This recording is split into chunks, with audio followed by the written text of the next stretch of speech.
I bet you never thought you'd hear me say this, but one of my favorite shows of all time is The Adventures of Jimmy Neutron, Boy Genius.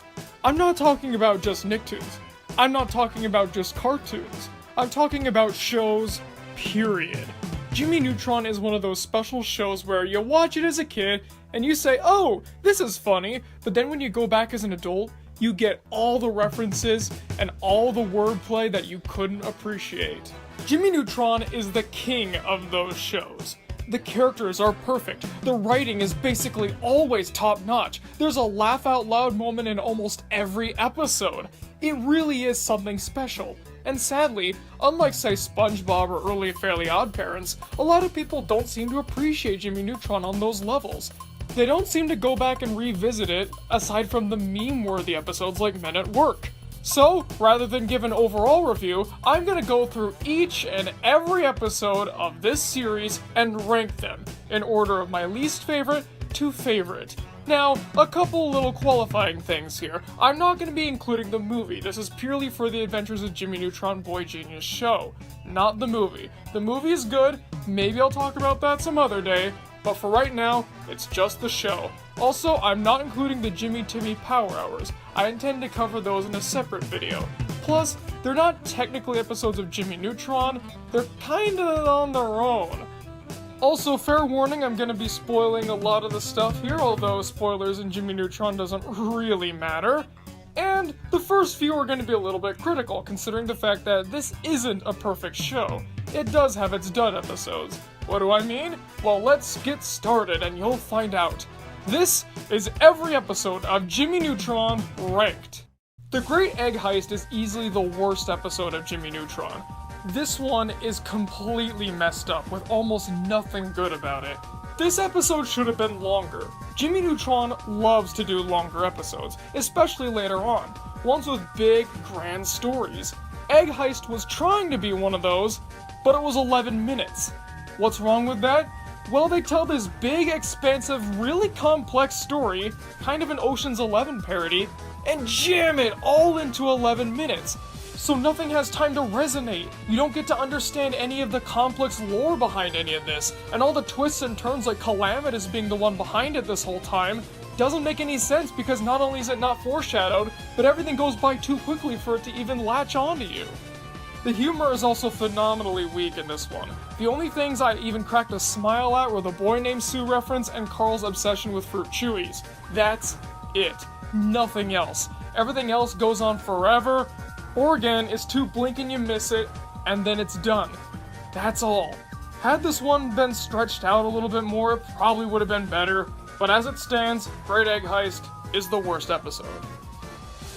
Crouching Jimmy Hidden Sheen has the opposite problem. It's too long.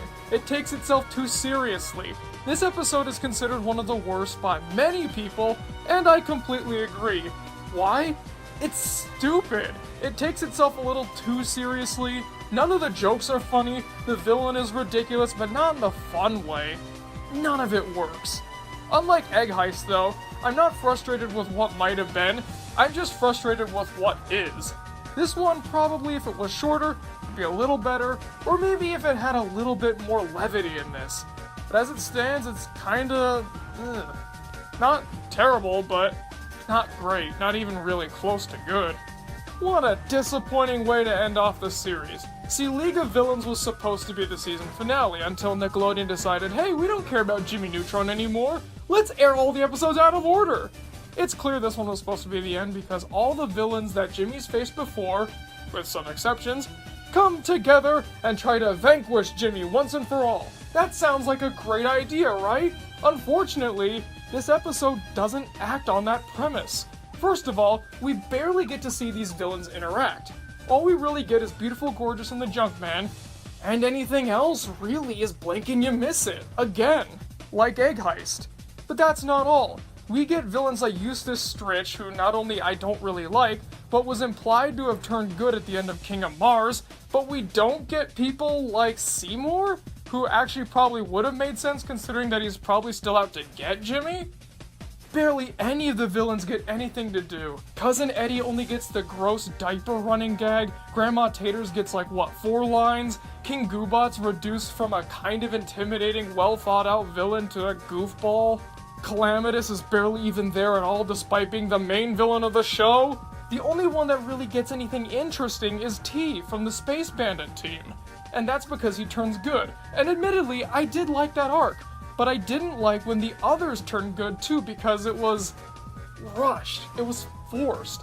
It felt like it happened because the story wanted it to happen, not because it felt natural. It was cool to see the Endmen come back. That action scene was actually pretty well done. However, that wasn't worth the rest of this, especially considering that it drags, it feels bloated, and it's a waste of a good premise. I had to think what one would get the 80 position, Crouching Jimmy, Hidden Sheen, or the League of Villains, but really, that last fight scene and the fact that, admittedly, they do have some nice continuity, propelled this one marginally above. Billion Dollar Boy is the introduction of Eustace Stritch, one of my least favorite villains in Jimmy Neutron. This one, plain and simple, has nothing that stands out about it. No real funny dialogue, not an interesting villain, not even an interesting premise. It's just Eustace being a jerk, and that's kind of it. It's not the worst thing ever, I'd give it like a 4 out of 10, but yeah, that's kind of all it's got going for it. And this is the end of the episodes I can say I don't like. Jimmy Neutron did have some bumps, as we've seen. These 4 episodes were not very good. But now we get to the okay stuff. Just by watching it, you can tell that the big pinch is the first season. How? It's really standard. You get a lot of development here, as in, hey, we're setting up these characters, we're setting up how the story goes. It kind of feels like it's a little bit of a cut scene from the movie, so to speak. A lot of the characters still feel pretty basic and rudimentary. It feels like it's ready to establish the tone because we don't know anything about the series yet. That sort of stuff. However, it does do that well, and it is really amusing. Albeit, not anything stand out. It's considered one of the more forgettable ones, and honestly I do agree, but it is worth a watch. Hull Monster is probably the most basic Jimmy Neutron episode. It's fine. That's all I can really say about it. Doesn't do anything better than the other episodes, but it doesn't do anything wrong either. The only really funny things are the gum joke about that maybe being considered a drug, or Hugh stopping by to remind Jimmy not to go crazy with power. And I guess the Eunice joke was pretty good too, but that's all. Pretty much everything else was kinda basic. Nothing bad, but SpongeBob did this premise way better. How to Sink a Sub is another one that's really standard, but what propels this one above Hull Monster is that this has pockets of good in it, but it doesn't open up the pockets and let it go to the rest of the episode. Hugh teaching the gym class, Mr. Weezer teaching hygiene, or Sheen's dad teaching woodshop, those were all really funny. However, the rest of the episode, like Hull Monster, is kinda there, with nothing else really stand out about it. And that's all I can really say about it, is it had some good starts, if only it could have executed them fully. Granny Baby is one of the weirder Jimmy Neutron episodes because it's all about gross out. Yeah, Jimmy Neutron has a little bit of gross out here and there, but very sparse. See, despite the fact that it's mainly a kid's show, Jimmy Neutron actually has a lot of highbrow humor, wordplay, or old movie references, things like that. Think of a more toned-down Animaniacs. Granny Baby, however, decides to go to the bottom of the barrel, the low-hanging fruit, poop jokes, fart jokes, that kind of stuff, and admittedly that's the weaker part of this episode. And unfortunately, it takes up a lot of the episode as well. Considering the fact that it's a baby episode, they're contractually obligated to have these jokes in here, which is kind of sad, because everything else works really well. Hugh and the Bald Eagle, the Ultra Lord double barrel slingshot, Grandma Neutron complaining to 2 Jimmys at once and not even really questioning it. There's a lot of good stuff in here. It's just the poop jokes had to weigh it down. Such a shame too, because if they really toned that down, or used a little bit of cleverness with that, this probably would have been the first breakout episode of the series. Shame. I wanted to like Stranded. I was so close to putting this in my top 10. So close. But I'm not kidding here, nor am I misusing the word literally, but this is an episode that literally gets ruined in the last minute. I'm not kidding. They have a great story here, finally setting up Jimmy and Cindy's relationship. It actually feels natural, compelling, nice, and it makes sense. It all fits. The characters react appropriately, they have good chemistry, and then what happens? In the literal last minute of the episode, boom, gone, it's undone. We wasted 20 minutes here. It's as if it never even happened. All that changes is that Libby's theory gets validated, but what does that do for us, the audience? Nothing. It means that, we get a little bit of a window as to how they would have worked, but no, this compelling story with good character development meant nothing. It got undone. It's erased. Come on. You know what, Stranded? Help yourself to some better endings. El Magnifico is another very standard episode. It doesn't do anything spectacular or magnifico, if you will, but what sets it above the standard episodes like How to Sink a Sub or Hall Monster is that Mr. Estevez is actually a pretty good character. Sheen is a little bit of a jerk here, but what do you expect? He's a kid. He's 11. He loves Ultralord and he's hyperactive. Of course he's gonna act like that. You can't blame him. I actually really like Mr. Estevez here. He's trying so hard to be a good dad to Sheen, but Sheen's so focused on the world of fantasy he can't appreciate it. I was totally convinced that this episode was gonna be, Mr. Estevez becomes a superhero and then he gets all conceited and doesn't want to give it up. But no, all throughout, he's trying to make Sheen happy and proud of him. That's all he wants. He doesn't want fame or attention, he wants his son's love. And I think that's really sweet, which is why I have a soft spot for this episode. It's not really funny, but it's got a nice story. Best in Show is a very mean episode. Everybody's awful to everybody else here. Sure, it gets resolved in the end, but yeah, it's kinda harsh. At least it's got a good story, being probably the only Goddard-centered episode. That's a pretty cool novelty. And it's got some good Jimmy and Cindy stuff. Also, why are Grandma Taters and the Junkmen here? Aren't they supposed to be sworn enemies of Jimmy? I don't understand. Substitute Creature was very close to being considered a standard episode for me. However, I really like Hugh's moments here. I like that Miss Fowl is kinda still thinking she's a teacher when she's a monster. I like her design. I like her delusions. This is one you kinda have to dig for some of the stuff to enjoy. But when you find it, it's worth it. And it's not like you have to stretch to find it either. You just gotta pay a little bit more attention. There's a lot of wordplay here, the characters are all on point, the action is fun, what's not to like? Time is money is a tale as old as time itself. Be careful what you wish for. The best parts of this are entirely Jimmy's parents. They make this episode. Their old 70s counterparts, or their new, we're all rich and we don't need you, here's our creepy male, female, whatever butler. That's what makes this episode. They're so full of charisma, no matter what they do. There's also a couple good one-liners here and it makes the episode all worth it. Again, like The Big Pinch, it does feel like it's setting up the series, especially this one being more geared towards Jimmy's home life, but what makes it a step up is again focusing on these two characters in such versatile ways, and ways that no other episode ever depicts them as again. Jimmy, I've been saying Toot Van Halen for over 3 hours now. Carl makes Beach Party Mummy. Carl is on fire here. While this is a good adventure and a fun story with a couple good quips here and there, everything that comes out of Carl's mouth is gut-bustingly hilarious. Also, Sheen's "Why must the good die young?" deserves its meme status. Plus, this has a nice bit of continuity with Libby's design changing permanently. I also like Libby's design better in this one. I don't know, something about it gives her a little bit more of a personality and makes her feel a little less generic. While I do think the mummy set piece at the end was a little too quickly resolved, I do like the foreshadowing and honestly a little coincidental Deus Ex Machina stuff going on with Libby being the queen. But the rest of the adventure was fun, so why not give it a pass? Some people are very divided on the Jet Fusion episodes. And personally, I understand why. They're very different than the rest of the episodes, and they got a different tone to them. Still, I find them pretty good. My Big Fat Spy Wedding is the sequel to Operation Rescue Jet Fusion. I think it's good. It's got a fun, cheesy song at the end, it's got some Jimmy and Cindy shipping stuff going on. Carl and Sheen are great as always.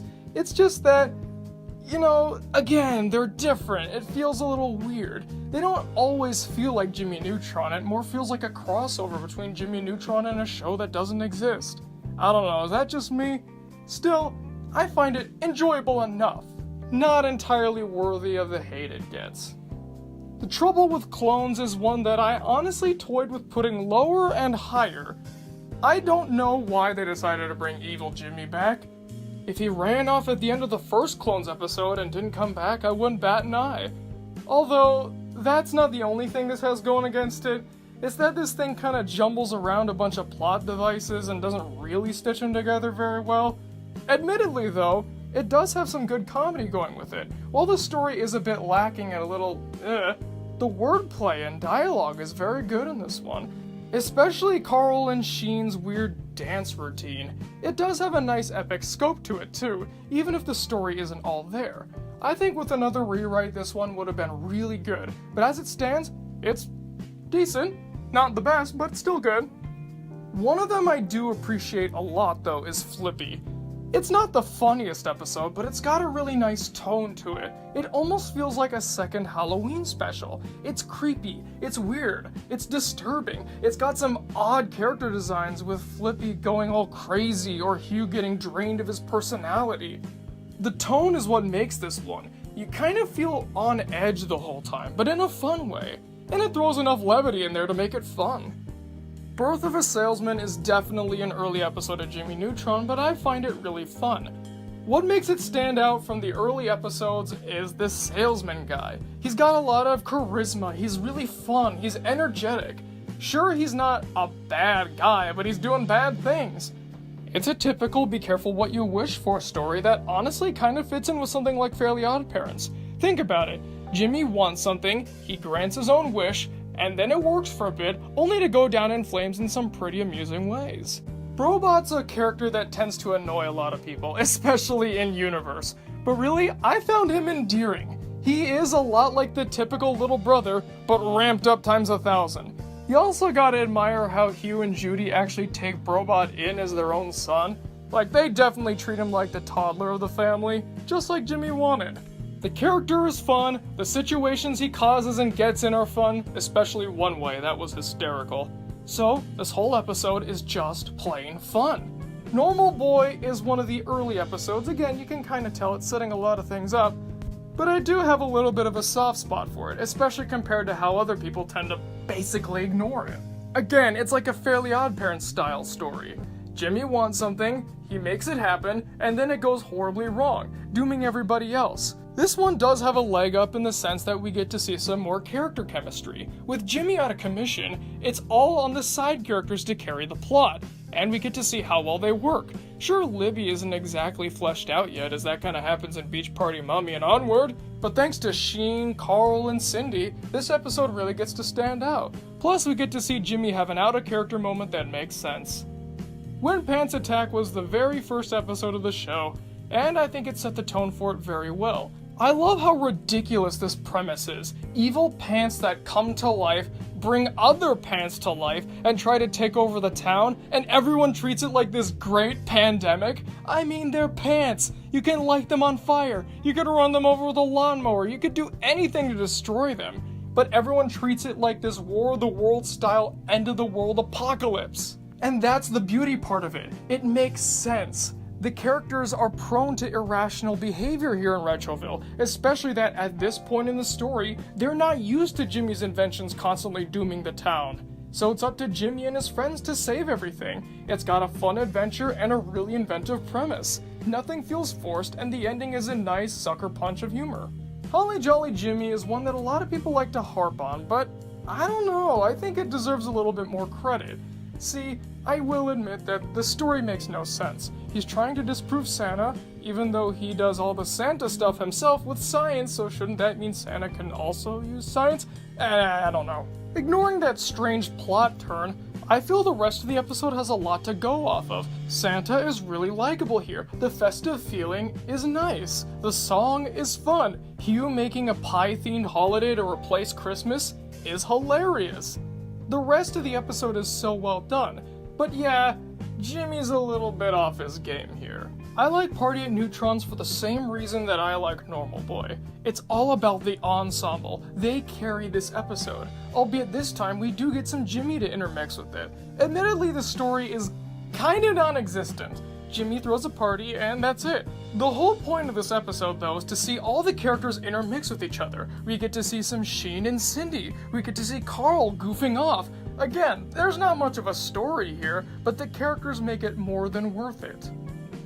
Operation Rescue Jet Fusion, I have basically the same things to say that I did for My Big Fat Spy Wedding. It feels not quite like Jimmy Neutron. It's still funny, especially with Carl's I'm a Spy song, you can't go wrong with that, but it does feel different.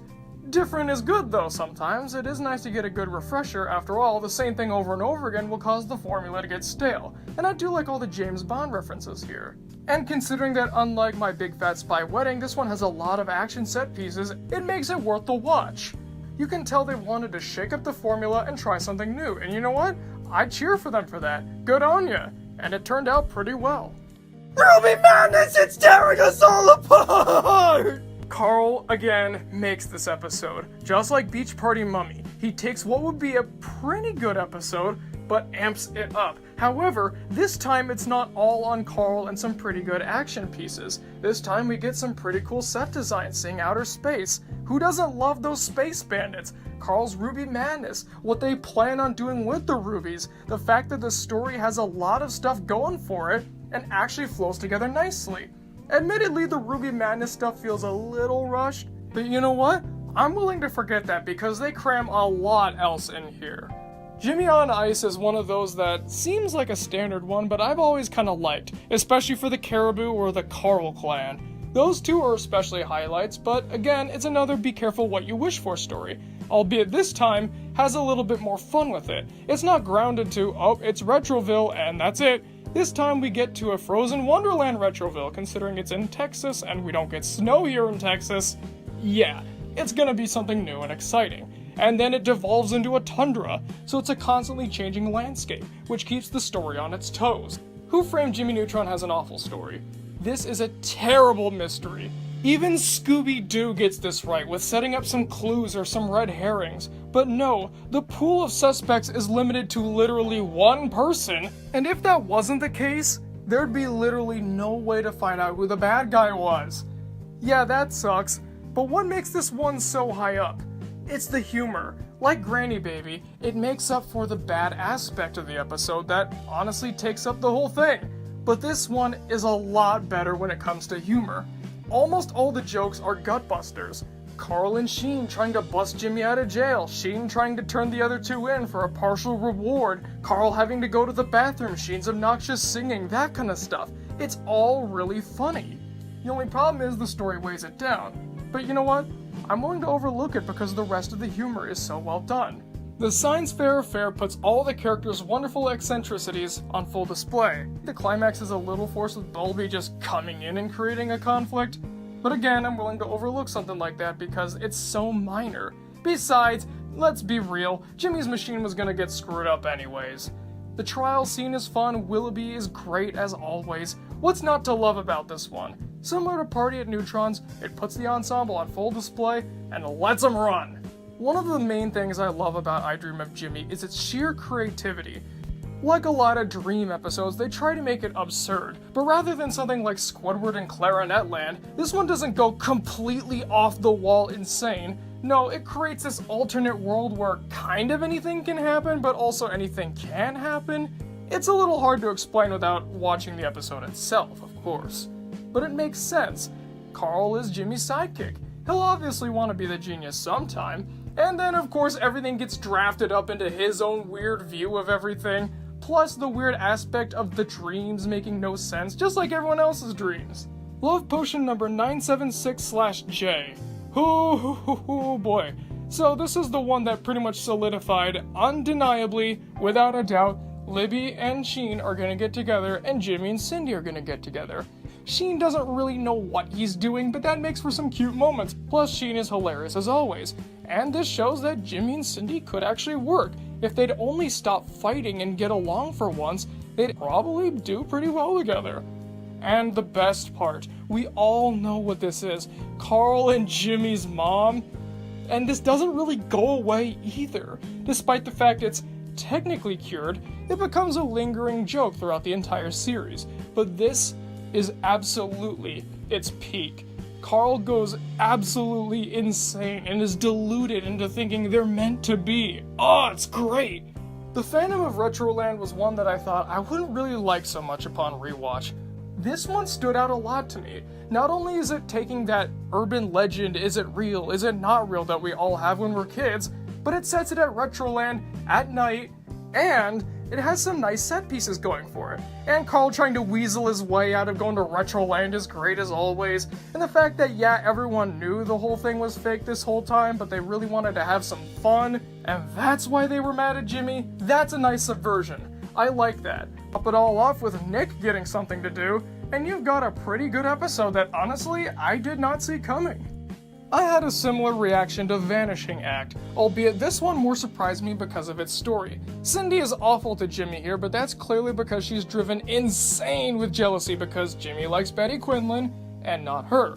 See, Jimmy Neutron Season 3 decided to take some risks, and I'll be sprinkling some discussions here and there about that as the video goes on.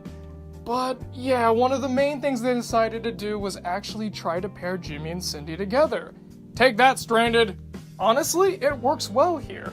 Yeah, she's jealous and all that, but she kinda wins in the end, and she's not too bad to Jimmy.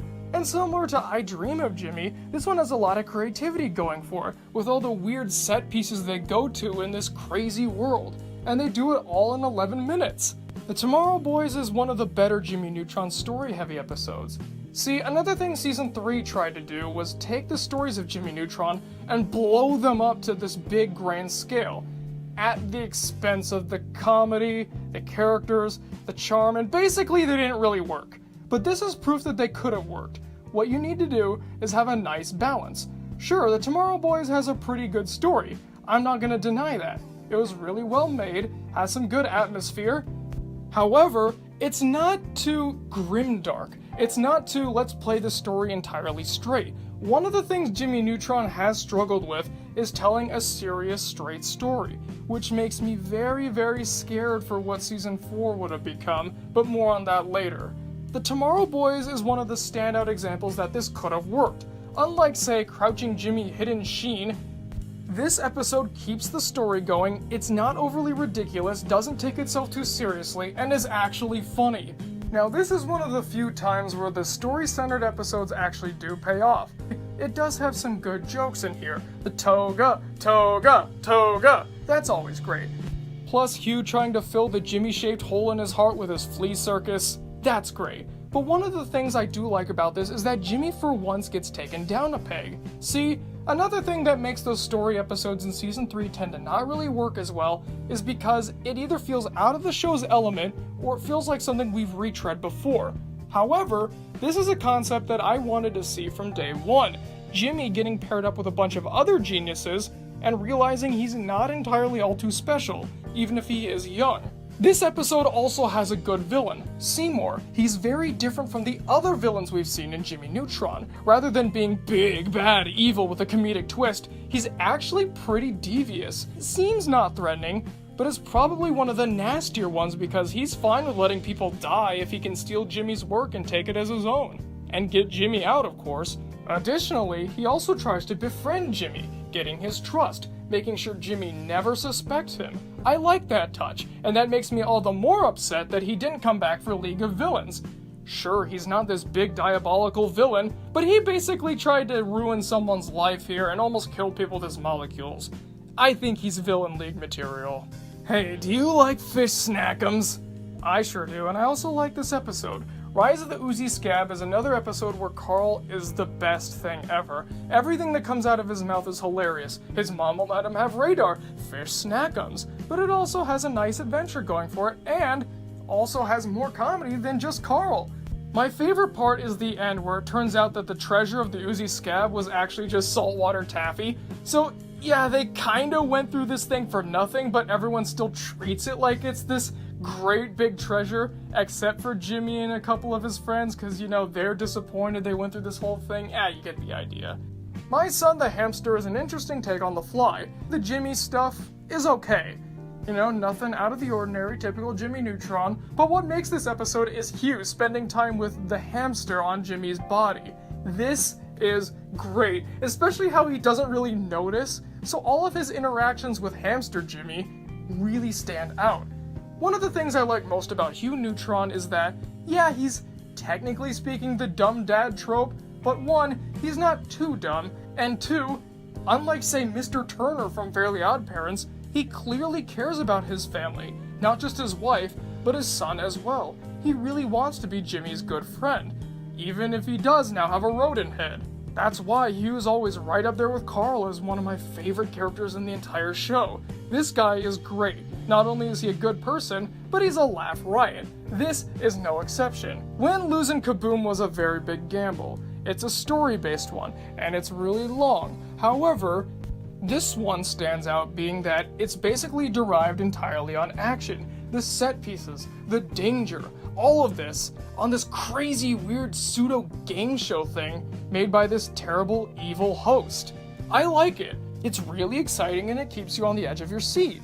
Take a look at this, Crouching Jimmy Hidden Sheen. You can have an action-filled story and make it both funny and interesting. I see a lot of people harp on Kingdom Mars, and honestly, I don't know why. I hear that it's kinda boring, and honestly, I don't see it. The action's a lot of fun, and for once, Eustace is actually a decent villain. He's not trying to be too terrible until Jimmy pushes him too far in trying to stand up to him. Admittedly, he's not justified here, but his progression makes sense, and it's a lot better than, ew, I'm rich, I'm better than you. One of the things that people do like about King of Mars, though, is the Jimmy and Cindy pairing, and yeah, there's a lot of it. It does feel a little strange early on because you can't quite see where it's going or where it fits into the story, but eventually, it does get the plot moving and you realize that that wasn't just fan service, it was actually setting out what was going to happen later on, and I appreciate that. Good going! It does get a little melodramatic in the second act for my taste. Still though, at least it's not too long. It's very brief, 2 minutes at most. And the rest of it is a fun ride anyway, so why complain? Oh, I wish I was a llama in a great big llama world. I love that bit, and the rest of the episode holds its water as well. We get to see some more obscure ensemble characters like Butch get a lot of prominence. And again, similar to Party of Neutrons, the ensemble's what carries this thing, although Jimmy is on equal footing with them, so it really does feel like a whole team effort. I mean, yeah, it's baseball, what do you expect? It also has some Japanese jokes that are not based off racial stereotypes. That Godzilla joke especially was great. But one of the little touches I like most about the Retroville 9 is that they lose in the end. Because yeah, they cheated to get this far. It wouldn't make sense that they'd win. Even though Jimmy gave this big 1980s sports movie morale speech, they still got their butts kicked. That's both funny and a satisfying story beat. Well done, Retroville 9! Thumbs up to you! The evil beneath is great purely because of its villain. I love this guy. He's insane, he's loopy, but he's also really threatening. He turns all these people into kelp monsters, even though he's this complete lunatic.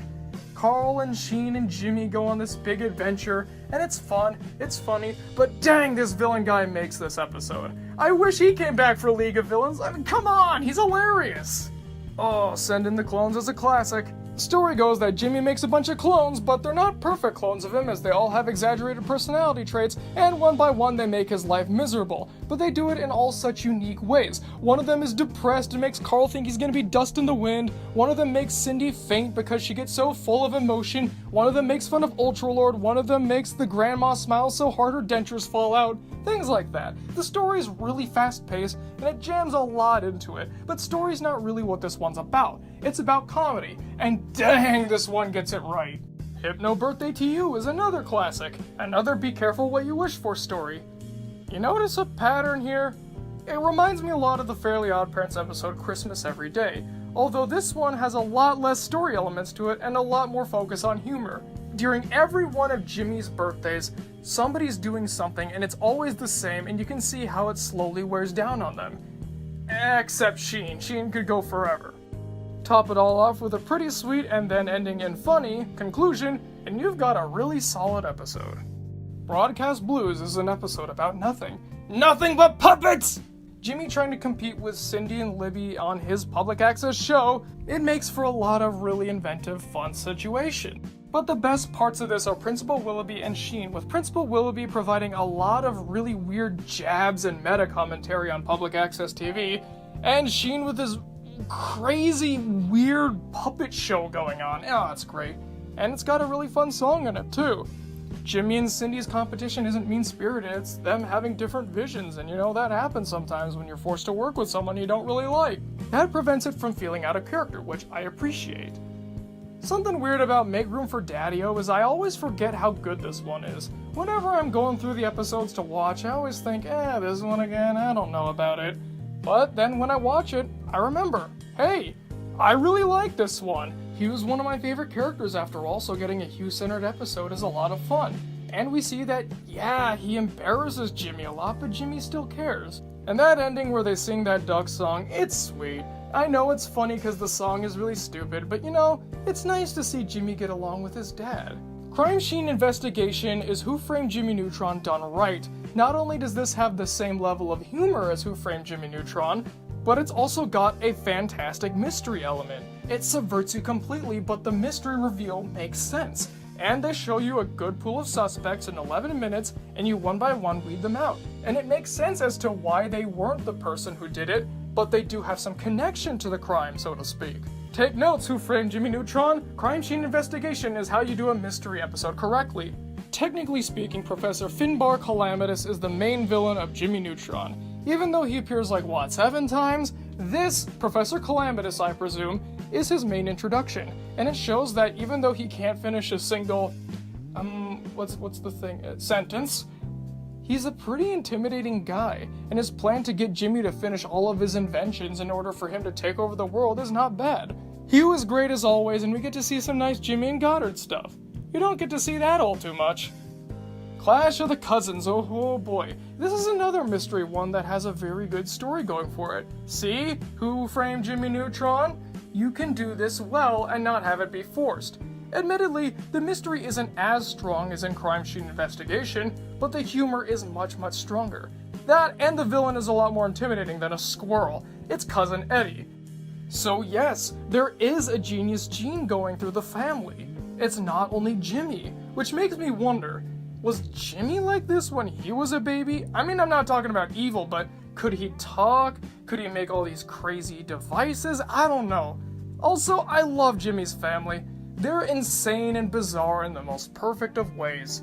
The Eggpire Strikes Back is an episode that, admittedly, I almost forgot during my rewatch. I was writing out the script and then realized, oh wait a second, I don't have this one on the list. Well, here it is. And honestly, I think this would have been a perfect sequel to Jimmy Neutron.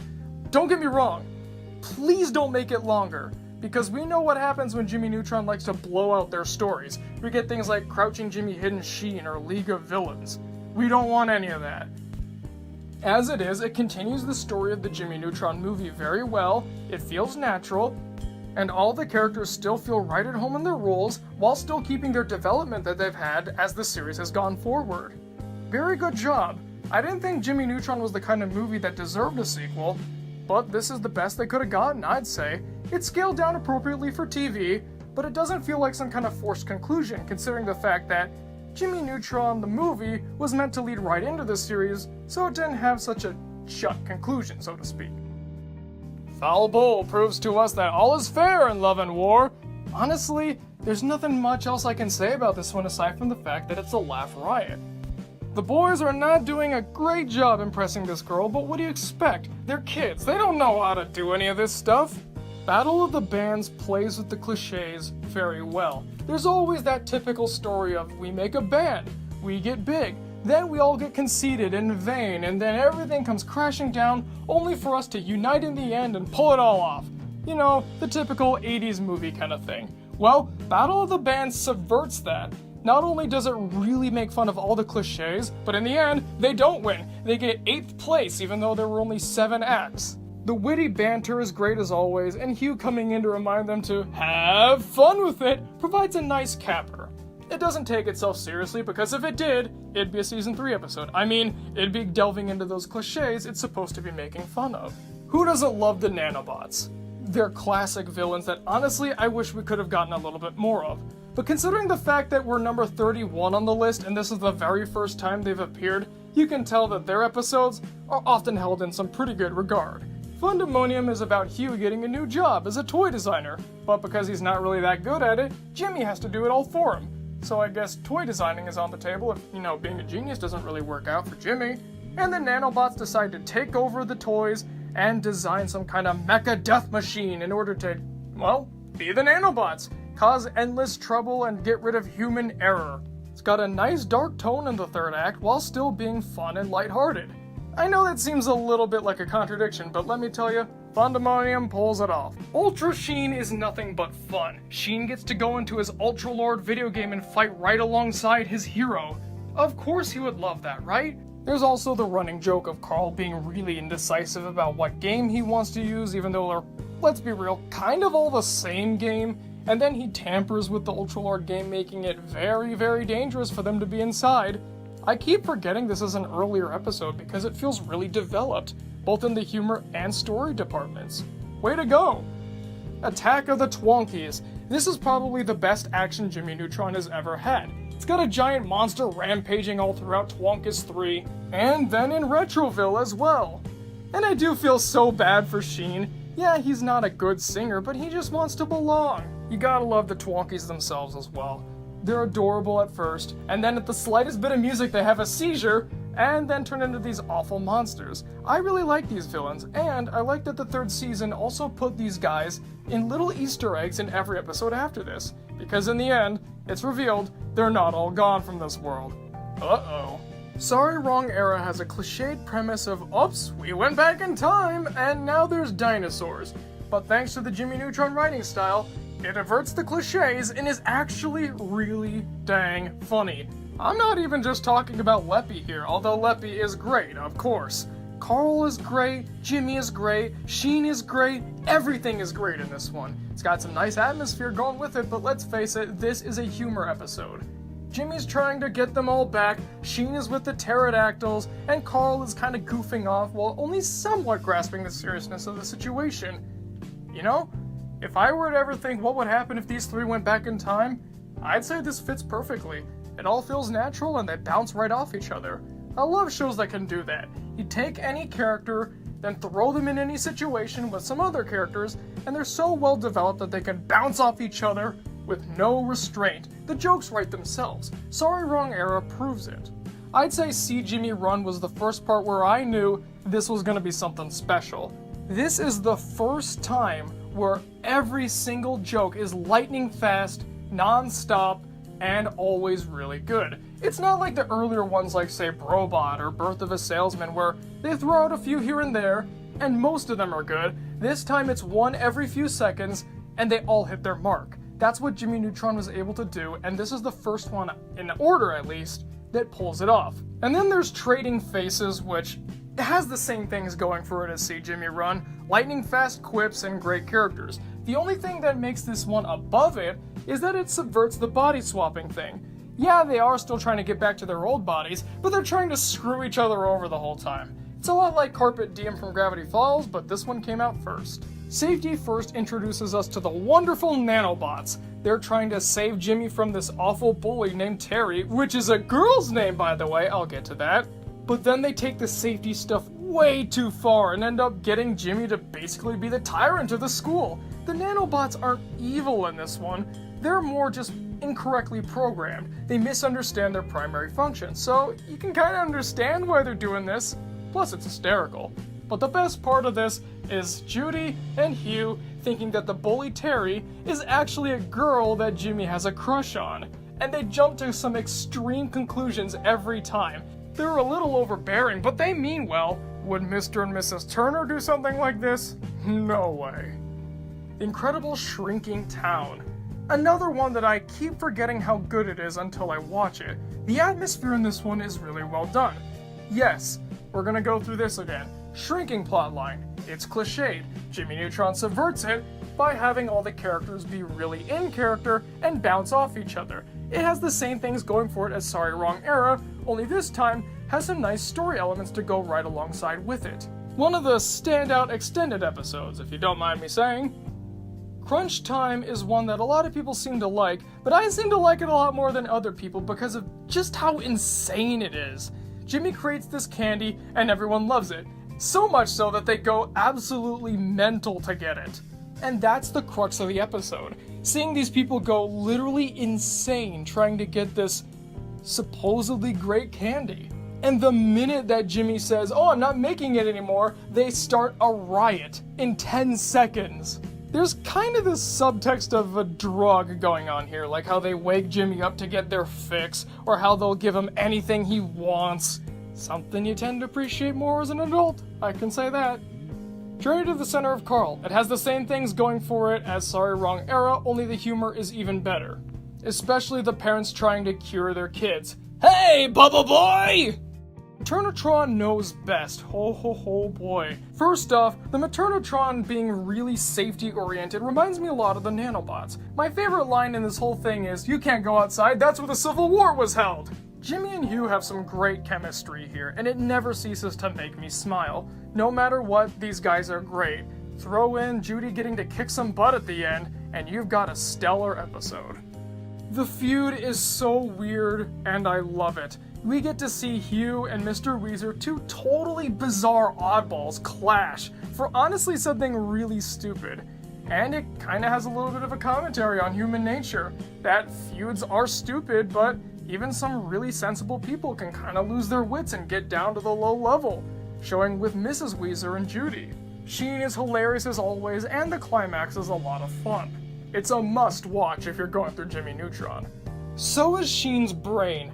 If those season 3 episodes really wanted to push their atmosphere and storytelling, they should have looked to this one. It has the perfect balance of dark themes, but also lighthearted humor. It doesn't make it too edgy or overbearing or feel like a soap opera. It still feels like Jimmy Neutron, even though it does have higher stakes. Sheen getting turned into this insane megalomaniac genius, who's kind of like an evil Jimmy, not including the clone Jimmy, is pretty good to see. And there's a ticking clock going on.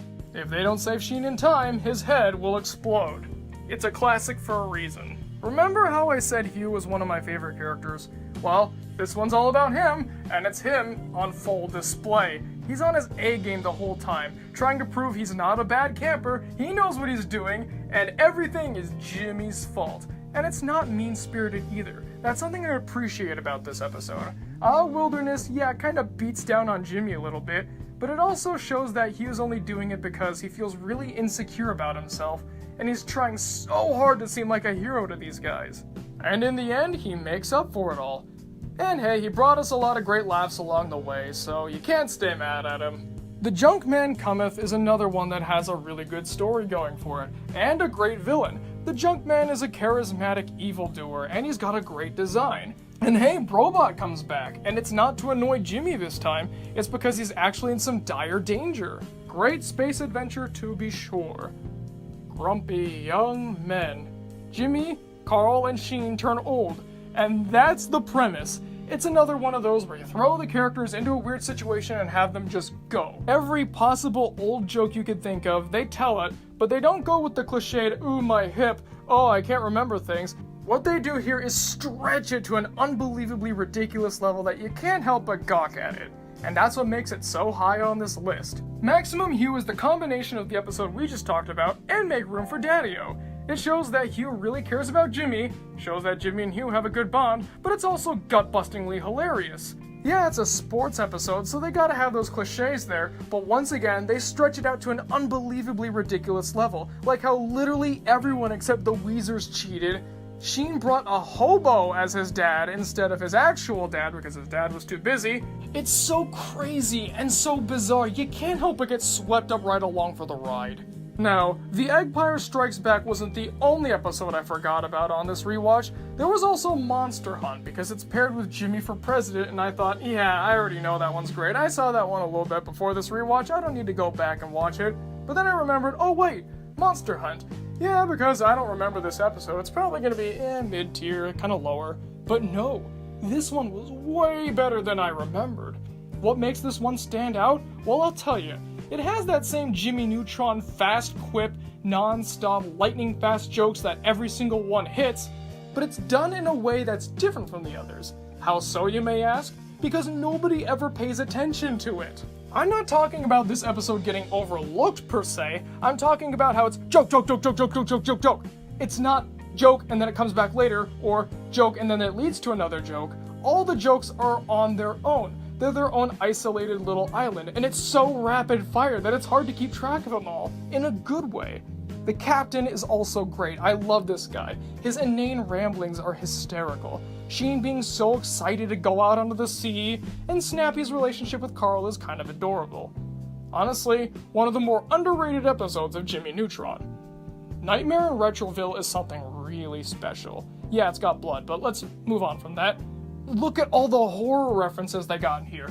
Tons of monsters, and the lore, they really did their homework on this. And Octopus Man's a fun original addition. The night atmosphere in Retroville really helps set the scene, and that makes it a really interesting, gripping tale, especially because, yeah, he's trying to stop the monsters, but he's also trying to save the monsters because they're his friends. And Dad, too. You can tell the voice actors had a lot of fun doing this because Carl gets to be a vampire, Sheen gets to be a werewolf, Hugh gets to be Frankenstein. They play homage to a lot of the original lore while also doing their own thing, and even though they're in their monster form, they're still in character, showing that they're not entirely gone yet. In my opinion, this is one of the best Halloween episodes a Nickelodeon show has ever done. Lady Sings the News is one that I feel should get a lot more attention. It was towards the end of the show too, and this aired when the ratings were basically in the toilet, so a lot of people didn't pay attention to it. But Carl is on fire. There's some great Jimmy and Cindy moments here. And again, it's so absurd and ridiculous you can't help but laugh at it all the time. You throw these characters into a news setting. What do? They totally bounce off each other and do their own crazy thing. Jimmy and Cindy are actually competent as news anchors. Libby goes fame hungry. Carl is Carl doing the weather, and Sheen doesn't really know what he's doing for sports, so he decides to play action figures. It all makes sense. That, and it's also got a nice little, hey, gossip sucks, it ruins people's lives message, while also not being too preachy and really funny. The End-Men is a very epic Jimmy Neutron episode, and I never use that term lightly, if I ever even use it at all. This is about as serious as I'd like a Jimmy Neutron episode to be. It takes the characters, it explores some depth with them and their camaraderie and chemistry, but it never loses sight of what it truly is. It's a comedy. It's Jimmy Neutron, above all things. It has a certain style that it's supposed to stick to, and the End-Men does that, or should I call this episode, The Fantastic League of Justice-Bringing Avenging Men! And 2 girls! And now we get to the top 10 with Lights, Camera, Danger. Yes, Donut Boy is fantastic, and is easily the best part of this episode, but there's way more than that. All these movie references. The Matrix, Harry Potter, Lord of the Rings, E.T., even the Jimmy Neutron movie. They cram tons of stuff in here. And it's not done in a way where you have to know the source material to think it's funny. It's funny on its own, but it's even funnier when you know what it's supposed to be. Even Donut Boy is a reference to Shaft, and I didn't realize that until I watched it for this marathon. The villain's plan is so ridiculous and nonsensical, but it also in a way kinda makes sense. As someone who loves movies and TV, this episode is right up my alley, and hey, if you're watching this, I'm pretty sure it's up yours too. Don't take that out of context, please. That could get me in trouble. Carl Wheezer, Boy Genius. I've always loved this one. In fact, when I was a little kid, this was my favorite episode. Now it's number 9, but that doesn't mean it's anything to sneeze at. Yeah, Carl's a jerk here, but you know what I see this as? I see it as a better version of I'm with Stupid. Carl's a jerk here, but that's mostly because he's kind of written himself into a corner. Because he's already told these long, elaborate lies of how Jimmy's his dim-witted assistant and Sheen is his crazy monkey experiment that went horribly wrong, and Carl's trying to feel like the big man to impress a girl. And above all, he's a kid. You can kind of understand him behaving like this. Sure, he's a jerk, but Jimmy's not taking any of it. He's not like SpongeBob where he's getting pushed around and getting upset. He's barking right back at Carl and begrudgingly going along because, above all, he is Carl's friend and wants to make sure he gets Alki in the end. If only Alki returned. One of Us is another one of those that's so bizarre, you can't help but enjoy it. You gotta see it to believe it, and Grandma Taters is probably one of the most lovable yet hilarious villains I've ever seen on this show. I also appreciate its hilariously eerie tone. It plays itself so creepily, but it's also really funny. Who's Your Mommy is the episode where Carl gets pregnant. We all know about this one. It's hysterical. Carl's pregnancy jokes are great because, again, it's not just the cliche jokes, it stretches them out to an unbelievable level. Everything you've heard about this episode is 100% true. It's non-stop hilarity filled with crazy surrealism. And some mpreg stuff that I'm sure some people with that interest would like. No judgment, of course. You like what you like, just don't hurt anybody, okay? When I think of an episode that makes the most out of its simple premise, I think of Sleepless in Retroville. From the very first second to the very last second, this one is non-stop hilarity. It tackles every kind of joke you could ever think of. Every single person in the main cast, even Jimmy's parents, get something great to do. Everyone has something going on, and they jam lightning-fast jokes, every single one of them gut-bustingly hilarious, into 11 minutes. It even has a strange, surreal joke of an ending, which I can't get enough of. All throughout. And what more could you want in a Jimmy Neutron episode? How's about a non-stop hilarity episode that also has political satire? Jimmy for President is exactly that. Basically, that's all I can say about it. It's got slap, slap, slap, clap, clap, clap. Yeah, that alone makes it worth it. But it's got some commentary on how our political system works, with the bribery, the blackmail, the indecisive voter, the guy who's way behind and then uses gimmicks to come back. Something that you may or may not know about me is that I'm a political major, so this episode, especially now that I'm an adult, really resonates with me, and I love it. Men at Work, it's the meme, the myth, the legend, and it's every bit as good as everyone's been telling you. There's more to it than Big McThankies from McSpankies or sodium chloride, though. There's the Taco Shack. That's great. Jimmy in the burger costume. That's also amazing. Carl wanting to be a belly dancer. Everything in this episode is non-stop amazingness. It's the same level of humor as Sleepless in Retroville or Jimmy for President, but it goes on for 22 minutes. It doesn't drag or linger either. It constantly ups the ante, getting funnier and funnier as the episode goes on. It's deserving of its meme status, believe me. Now we're in the top 3. Return of the Nanobots is a legendary episode. Everyone knows about it. Endless pie, delete, delete, delete. We need to delete everyone. Let's start with the French. Llamagram. All of Jimmy Neutron's best one-liners seem to come from this one. It also has some good character moments for Hugh, showing that, yeah, he wants some private time, but it's nowhere near as good as us time. The Nanobots are on their A-game, showing exactly why everyone loves them. Not to mention that it has a strong sense of urgency, all while still being a funny comedy. Return of the Nanobots is the pinnacle of Jimmy Neutron's story-based episodes. I just wish some of the other story-based ones would have been more like it, just saying. Want to know what makes the Mighty Weezers so good? All I need to do is tell you the story. Jimmy goes over to Carl's for the weekend. And that's all you need to know. We all know how weird Carl is with him kind of being a man-child even though he is a child. You know what I mean. Him having his weird allergies and food preferences and hobbies. Well, imagine that, but times 3, and then they get superpowers. Everything in this is spectacular, and there's a Burning Man reference. A Burning Man reference in a kid's show. I did not expect that. And now, the moment you've all been waiting for, the best episode of Jimmy Neutron is out. Darn Spotlight. Not only does every single joke in this 22-minute extravaganza work, but it works phenomenally well. Every single joke is laugh out loud hilarious. And there's multiple types of jokes here. There's wordplay. There's subversion with Bulby doing his amazing monologue but then it not impressing Willoughby.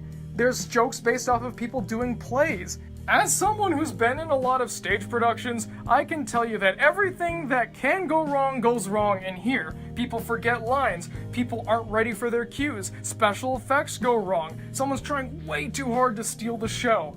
And if you're a fan of old classic literature, then this episode's right up your alley. Shakespeare references galore. The Macbeth in Space play is filled with a bunch of plays that are not Macbeth. There's lines from everything in there. Out Darn Spotlight contains everything good about Jimmy Neutron. The amazing humor, the well thought out characters, the well crafted story, Right from the moment I began making this list, I knew Outdoor and Spotlight would be at number 1 because it's undeniably the best episode of Jimmy Neutron ever. And that's Jimmy Neutron, all episodes ranked. There was going to be a 4th season coming along that was going to take the show in a different direction. It was going to be a lot more serious and have story elements. And I'm glad Jimmy Neutron got canceled, because not only did I not like any of the stuff that they pitched, but I saw some of the scripts that they had written, and oh man, drier than the Gobi Desert and way too soap opera-y. It was gonna turn Jimmy Neutron into As Told by Ginger. As Told by Ginger is a good show and all, but that's not what I want Jimmy Neutron to be. Season 3 already kind of went downhill. What is it with Season 3 and always being the turning point for shows like this? Anyways, for once, I'm actually happy that a show I like got canned, because it didn't go too far downhill. Season 3 may have been a little bit of a step down, but it was still Jimmy Neutron. It still tried. Jimmy Neutron wasn't a perfect show. After all, it did have about 4, maybe 5 mess-ups. But when it got good, it was fantastic. And it's way better when you're an adult.